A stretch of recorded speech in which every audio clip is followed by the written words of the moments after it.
Assalamualaikum everyone, welcome back to our channel Psychic Wellbeing. Today we are having another amazing topic, that is Bender's Gestalt test.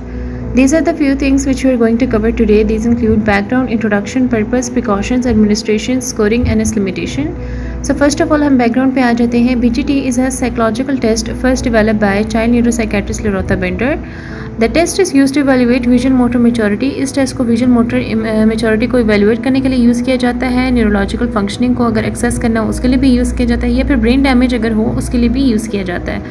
Keep in mind कि ये एक memory test नहीं है, बल्कि हम लोग BGT को ब्रेन इम्पेयरमेंट को आइडेंटिफाई करने के लिए यूज़ करते हैं, या फिर न्यूरोलॉजिकल फंक्शनिंग को आइडेंटिफाई करने के लिए हम यूज़ करते हैं. उसके बाद हम इसके इंट्रोडक्शन पे आ जाते हैं. BGT कंसिस्ट ऑफ 9 कार्ड्स, जो कि as you can see in the given below section.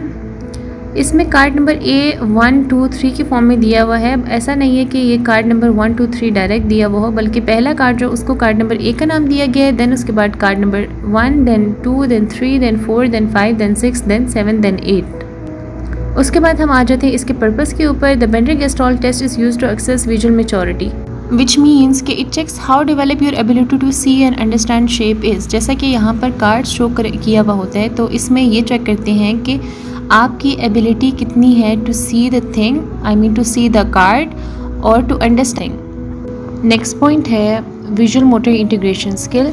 It means कि जब आप एक चीज़ को देखते हो एंड यू ड्रॉ दैट, तो how well your brain can connect both of. Next is responding style. It means कि आपको जब एक फिगर ड्रॉ करने के लिए दिया गया है, तो how much time you take to complete the task और रश थ्रू और you make your task within time. उसके बाद अगला पॉइंट है रिएक्शन टू फ्रस्ट्रेशन. इसका मतलब ये है कि जब आपको एक टास्क दिया गया तो how you handle your mistakes और डिफ़िकल्टीज़, और either you get upset, stay calm, और you tried that again. Another point is ability to correct mistakes, means can you fix something if you make an error while drawing. So you can draw that by making your mistakes correct. Now come to the precautions. The BGT should not be administered to an individual with severe visual impairment. जिन लोगों को severe visual impairment होती है, BGT actually did not administer to them unless they have proper eye glasses. उसके अलावा जिन लोगों को severe motor impairment होती है, उन लोगों को भी BGT properly administered नहीं कर सकता, क्योंकि there are few geometrical figures, तो उनसे वो चीज़ प्रॉपर्ली ड्रॉ नहीं हो पाएगी. इससे ये होगा कि जो स्कोर्स जो हैं उसमें डिस्टॉर्टेड इफेक्ट आएंगे. And the last point is the BGT will never be used in isolation. When making a diagnosis, result from the BGT should be used in conjunction with other medical neurological information. अब हम इसकी description पे आ जाते हैं. BGT is in individually administer paper pencil test, जिसको हम लोग ब्रेन इंजरी को डायग्नोस करने के लिए यूज़ करते हैं. इसमें बेसिकली 9 कार्ड्स होते हैं drawn in black. These figures are presented to examinee one at a time. इन कार्ड्स को जो हमारा एग्जामिनी होता है, जो हमारा क्लाइंट होता है, उसको बस एक दफ़ा दिखाते हैं. ऐसा नहीं होता कि हम उनको बार बार दिखाएं अनटिल वो खुद ये कह दे कि आप मुझे कार्ड एक दफ़ा वापस दिखा दें. एग्जामिनीज़ को जो हम लोग इरेज़र एक्स्ट्रा प्रोवाइड नहीं करते, उनको पेपर पेंसिल दिया जाता है, रेज़र नहीं दिया जाता, रूलर नहीं दिया जाता. हाँ, अलबत्ता अगर उन्होंने ख़ुद आपसे रेज़र मांगा हो तब आप उनको रेज़र दे देते हैं, लेकिन रूलर वगैरह हम इसमें प्रोवाइड नहीं करते. The average amount of time to complete the test is 5 to 10 minutes. Average amount 5 to 10 minutes इस टेस्ट को कंप्लीट करने के लिए. One method required that examinee view each card for 5 seconds. Examiner अपने एग्जामिनी को 5 seconds के लिए एक कार्ड शो कराता है, और उसके बाद वो कार्ड उसके सामने से रिमूव कर दिया जाता है. देन आस्क देम, जो क्लाइंट जो है उसको कहा जाता है कि अब आपने अपनी मेमोरी से जो आपको याद है वो आपने ड्रॉ करना है, जो अभी फिगर मैंने आपको दिखाई थी. Now come to the procedure. Before starting the presentation and drawing of the designs, following verbal instructions are given to the subject by the clinicians. These instructions are: I have 9 cards with design on them for you to copy. Here's the first one. Now go ahead and make one just like it. Material needed: 1 pencil with eraser. Razor जब वो आपसे कहेंगे तब आपने बस उनको provide करनी है. उसके अलावा 10 sheets of the drawing paper. Administer test on the table seated across from the examinee if possible. Supply 1 pencil and 1 sheet of the paper. वो किस फॉर्म में देने हैं? Vertically in front of examinee. Show the stimulus cards हमने किस form में देने हैं? Show the stimulus cards to the examinee one at a time. वो किस फॉर्म में होने चाहिए? Align with the top of the drawing paper. Sheet हमारे होने चाहिए vertically in form of examinee and cards होने चाहिए aligning with the top of the drawing paper. Next slide में यहाँ पे स्कोरिंग शीट मेंशन है।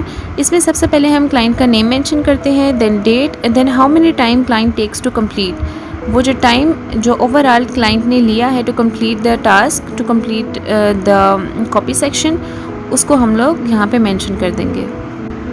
नाउ स्कोरिंग शीट पे लेफ़्ट साइड पे एरर्स के नाम मेंशन है, उसके बाद डिस्क्रिप्शन का कॉलम मौजूद है, उसके बाद A1 2 3 4 5 6 7 8 ये कार्ड के नंबर मेंशन है, देन लास्ट कॉलम जो है वो प्रेजेंट का कॉलम है। नाउ यहाँ पे टोटल 12 एरर्स मेंशनड हैं, हर एक की डिस्क्रिप्शन उसके सामने दी हुई है जिसको हम लोग फर्दर डिटेल में डिस्कस करते हैं वन बाय वन। ये जो ब्लैक पोर्शन है इसका मतलब ये है कि इन कार्ड्स के ऊपर आपने उस पर्टिकुलर टाइप ऑफ एरर को नहीं देखना है। Like first card is rotation जो कि हम सब कार्ड के ऊपर चेक करेंगे, but second error which is overlapping difficulty जो कि कार्ड नंबर A1 2 3 4 5 एंड 8 पे अप्लाई नहीं होगा। One important point which is very important to understand is कि जब आप एक एरर फाइंड करते हैं किसी भी कार्ड में, लेट्स से अगर हम रोटेशन की बात करें तो कार्ड नंबर A में आपने एक एरर फाइंड कर लिया, रोटेशन वाला एरर आपने कार्ड नंबर A में फाइंड कर लिया, तो आपने A के नीचे 1 लिख लेना है। और अगर कार्ड नंबर 1 में भी आपने रोटेशन का एरर फाइंड कर लिया है तो उसके भी नीचे 1 लिख लिया। देन अगर 2 में भी एरर आ रहा है तो आपने वहाँ पे भी 1 लिख लिया। तो आपने कार्ड A जो यहाँ पे जो टेबल जो शो हुआ हुआ है उसमें रोटेशन के आगे A लिखा हुआ है, A के नीचे भी 1 लिखा है, आपने 1 के नीचे भी 1 लिख लिया, 2 के नीचे भी 1 लिख लिया। बाकी कार्ड्स में कोई एरर नहीं आ रहा है तो आपने वहाँ पे कुछ भी नहीं लिखना या 0 आप लिखते हैं। तो जो आपने A1 और 2 के नीचे जो 1 1 1 लिखा है उसको आपने प्लस नहीं करना, you don't need to add that, you just need to do is कि आपने प्रेजेंट में जाके सिर्फ एक दफ़ा 1 लिखना है। Now we are going to discuss these errors in detail. So come to the next slide. First error is rotation. Rotation आपको सारे कार्ड्स पे ही देखनी होती है। रोटेशन का मतलब ये होता है कि आपके क्लाइंट ने फिगर की रोटेशन ही चेंज कर दी है। लाइक अगर वो 80 डिग्री था तो उसे 180 डिग्री कर दिया, या फिर आपने कोई हॉरिजॉन्टल फिगर दिखाई हो तो उसे वर्टिकल बना दिया हो। Second error is overlapping. Overlapping difficulty हम सिर्फ कार्ड नंबर 6 और 7 पे देखेंगे। Now let's see overlapping difficulties कौन कौन सी हो सकती हैं। देखें, जब आपने क्लाइंट को कार्ड नंबर 6 + 7 दिखाया तो उसने फिगर्स तो बना दी, लेकिन उस पर जो ओवरलैपिंग का जो पार्ट है उसने उस पार्ट को ओमिट कर दिया, तब भी हम उसे 1 कंसिडर करेंगे। पहली डिफिकल्टी तो ये होगी। नाउ सेकंड डिफिकल्टी इसके ड्राइंग को ज़रा सिंप्लीफाई कर देते हैं। लाइक कार्ड नंबर 6 में ये थोड़ा कर्व टाइप बना हुआ है, लेकिन क्लाइंट क्या करेंगे कि उसे थोड़ा स्ट्रेट बना के उसको मैच कर देंगे। नेक्स्ट डिफिकल्टी ये होती है कि जिस फिगर में ओवरलैपिंग हो रही है क्लाइंट उसे सिंपली स्केच बना लेगा, बिल्कुल लाइट सा। नेक्स्ट डिफिकल्टी में ये बात आती है कि आपका क्लाइंट जो है वो कार्ड में उस एरिया को बहुत डेप्थ करके बना लेगा। उसके बाद जो डिफिकल्टी आती है दैट इज कि आपका क्लाइंट उस जगह पे ओवरलैपिंग ही नहीं करेगा जिस जगह पे ओवरलैपिंग हुई भी है, बल्कि उस जगह पे ओवरलैपिंग करेगा जिधर ओवरलैपिंग ही नहीं हुई। लास्ट डिफिकल्टी ये हो सकती है कि आपका क्लाइंट ओवरलैपिंग ही नहीं कर पा रहा। Next figure is simplification. यहाँ पे हम ये आइडेंटिफाई करते हैं कि क्लाइंट ने फिगर को सिंप्लीफाई किया है या एग्जैक्ट सेम बनाया है। कुछ ऐसे भी फिगर्स हैं एंड पे जो कि बिल्कुल कम्प्लेक्स हैं। सो अगर इन फिगर्स को लाइक जिस तरह फिगर नंबर 1 है, यहाँ पे डॉट्स की जगह अगर क्लाइंट उसको सिंप्लीफाई करके उसको सर्कल के फॉर्म में बना दे तो भी हम इसको सिंप्लीफिकेशन कंसिडर करके वहाँ पे भी 1 मेंशन करेंगे। उसके बाद आ जाता है फ्रेगमेंटेशन। जब आप अपने क्लाइंट को फिगर शो कराते हैं तो क्लाइंट उसे पार्ट्स के फॉर्म में डिवाइड कर देते हैं या फिर उस फिगर को इनकम्प्लीट बना देते हैं। लाइक कार्ड नंबर 5 में क्लाइंट ने इन डॉट्स को फ्रेगमेंट की फॉर्म में डिवाइड कर दिए। जिस तरह से पहले उसने 4 डॉट्स बनाए, देन उसके बाद थोड़ा सा गैप देके उसने फिर से 5 डॉट्स बनाए। इस तरह से उसने ड्राइंग को फ्रेगमेंट्स की फॉर्म में डिवाइड कर दिया है। सिंप्लीफिकेशन और फ्रेगमेंटेशन जो है वो सारे कार्ड्स पे अप्लाई होता है। Fifth is retrogression. It applies on card A1 2 3 5 7 8। Retrogression हम तब कंसिडर करते हैं जब क्लाइंट एक स्पेसिफिक कार्ड में अपनी आसानी के लिए उस फिगर को किसी और डिज़ाइन के साथ सब्सटीट्यूट कर देते हैं, लाइक सर्कल फॉर लूप्स, या जिस तरह से कार्ड नंबर 5 में डॉट्स की जगह उसने अगर कोई लाइन बना दी हो, या कार्ड नंबर 7 में शेप जो डायमंड दी हुई है उसकी जगह क्लाइंट उसे रेक्टेंगल बना देता है, तो हम उसे रेट्रोग्रेशन कंसिडर कर देते हैं। और अगर कोई एरर आ जाता है तो आपने उस कार्ड के नीचे 1 मेंशन कर देना है और प्रेजेंट में भी जाके आपने वहाँ पे 1 मेंशन कर देना है। और अगर कोई एरर नहीं है तो you don't need to mention any 1, you just need to add 0 on that place, और प्रेजेंट में भी जाके आपने वहाँ पर 0 मेंशन कर देना है। Next is perseveration. इसमें 2 डिफरेंट टाइप्स के एरर्स होते हैं, मीन्स के 2 डिफरेंट टाइप्स की परसिवरेशन होती है। Means it might be possible कि आपके क्लाइंट ने जो फिगर ड्रॉ की है उसमें दोनों टाइप ऑफ परसिवरेशन प्रेजेंट हो, या फिर ऐसा भी हो सकता है कि उसमें जस्ट वन टाइप ऑफ परसिवरेशन मौजूद हो, लेकिन स्कोरिंग जो है वो हम सिर्फ एक दफ़ा ही करेंगे। अब टाइप ए ऑफ परसिवरेशन में भी सब्स्टिट्यूशन की ही बात हुई है, जिस तरह से रेट्रोग्रेशन में बात हुई थी, लेकिन ये जो सब्स्टिट्यूट है वो इनअप्रोप्रिएट है, like replacing the circles of figures 2 with the dot of figure 1। Figure 2 में जिस तरह से आपको याद होगा कि सर्कल्स बने हुए छोटे छोटे से, तो क्लाइंट ने वहाँ पर सर्कल की बजाय अगर डॉट्स बना दिए हैं तो हम उसे परसिवरेशन का ही नाम देंगे। इसके अलावा ये भी हो सकता है कि कार्ड नंबर 3 और 5 में जो डॉट्स बने हुए हैं उसको सर्कल के साथ रिप्लेस कर दे। नाउ टाइप बी, इसमें क्लाइंट फिगर्स के अंदर इंट्रा डिज़ाइन कर देता है। मींस फिगर को तो ड्रॉ कर देगा मगर फिगर में ड्राइंग के एडिशन कर देगा खुद से ही। लाइक कार्ड नंबर 1 में मल्टीपल डॉट्स बने हुए, तो क्लाइंट उस डॉट्स के अंदर मज़ीद डॉट्स का एडिशन कर देगा खुद से ही। इसी तरह से कार्ड नंबर 2 में सर्कल्स बने हुए हैं, तो उसी तरह से सर्कल्स के एडिशन कर देगा कार्ड नंबर 2 में। सो ये परसिवरेशन की टाइप नंबर बी भी कंप्लीट हो गई है। अब यहाँ पे आप लोगों ने नोट किया होगा कि टाइप नंबर ए में हम लोगों ने रिप्लेसमेंट की बात की हुई है, सो टाइप नंबर बी में इंट्रा डिज़ाइन की बात हुई हुई है। तो अब अगर परसिवरेशन की दोनों टाइप्स में से टाइप ए या बी दोनों में से कोई भी एक टाइप किसी स्पेसिफिक कार्ड में आपको शो होती है तो वहाँ पे आपने 1 मेंशन कर देना है। इट मे बी पॉसिबल कि दोनों टाइप आप लोग को एक कार्ड में शो हो, तब उस जगह पे भी आपने जस्ट 1 मेंशन करना है। और अगर एक सिंगल टाइप भी आपको किसी पर्टिकुलर कार्ड में शो होता है तो भी आपने वहाँ पर जस्ट 1 मेंशन कर देना, और प्रेजेंट में जस्ट एक दफ़ा आपने 1 मेंशन करना है। You don't need to add that. Next error is collision. ये एरर सब कार्ड्स पे अप्लाई होता है।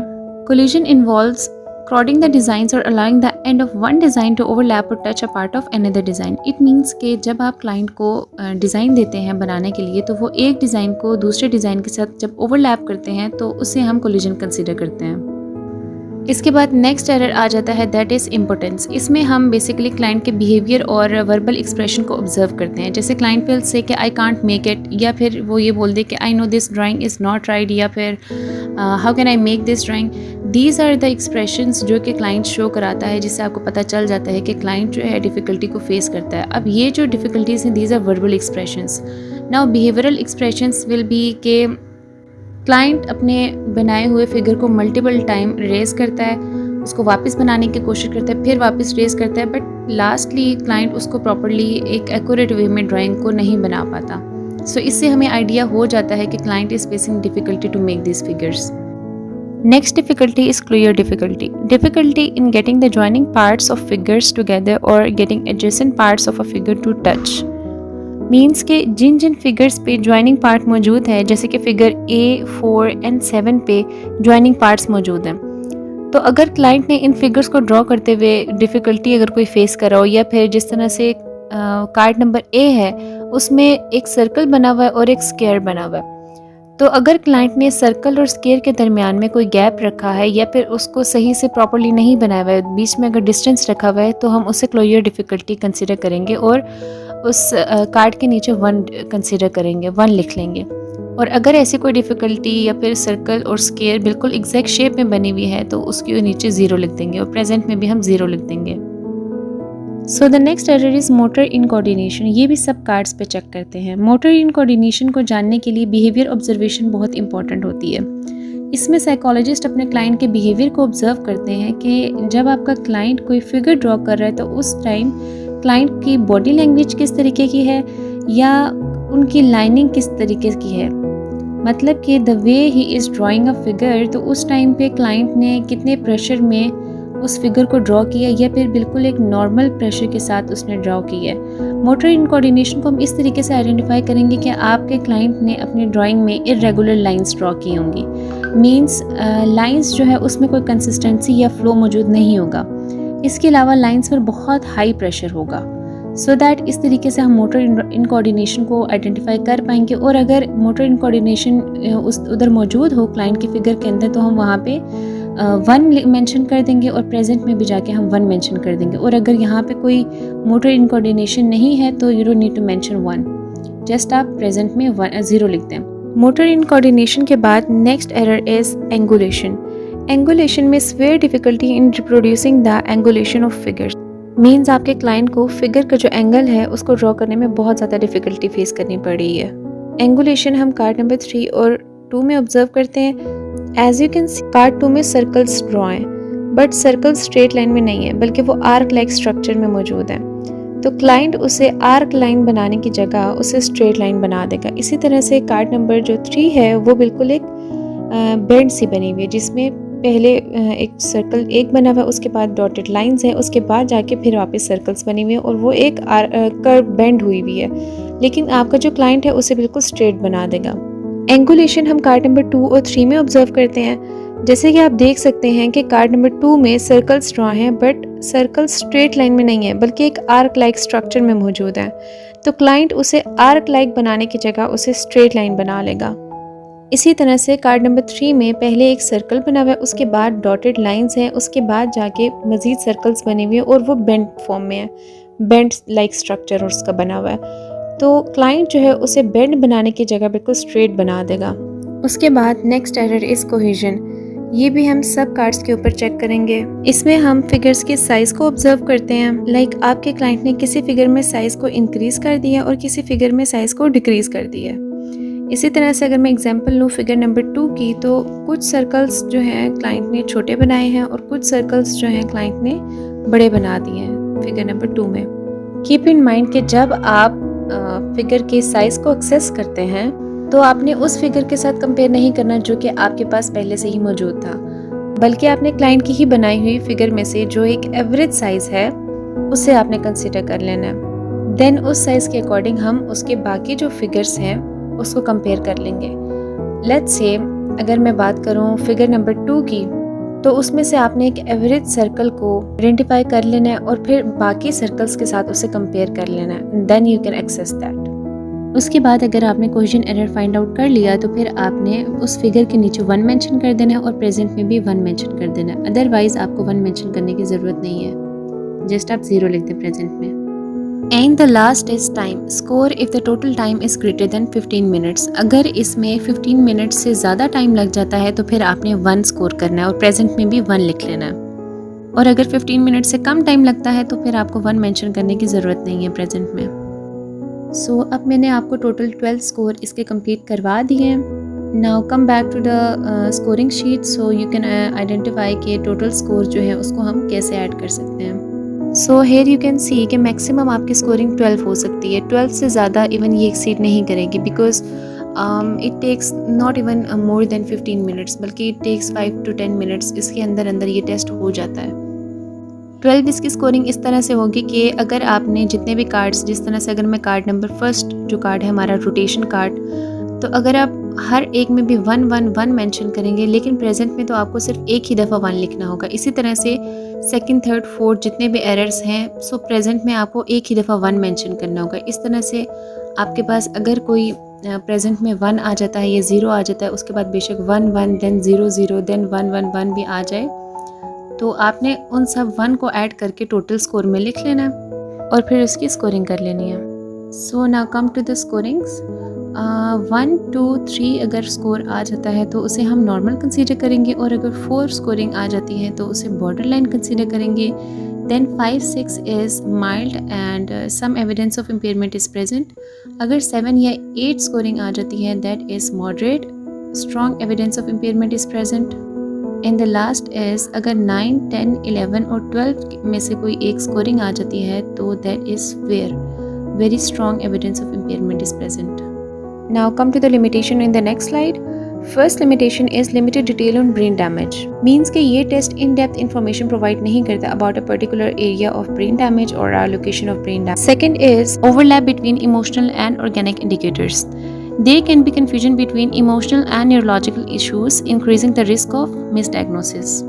Next is lack of standardize scoring system. Means कि अभी तक कोई यूनिवर्सली एक्सेप्टेड स्कोरिंग सिस्टम या इंटरप्रिटेशन सिस्टम नहीं मौजूद, which can actually lead to inconsistent result between clinicians. Next is criticized as a projective test. Since it's also used for projective purpose, it's faces similar criticism to other projective test like subjective interpretation, false positive and negatives. There is a possibility of producing incorrect results, either diagnosing someone who is actually unhealthy या फिर उसको real में कोई issues होंगे।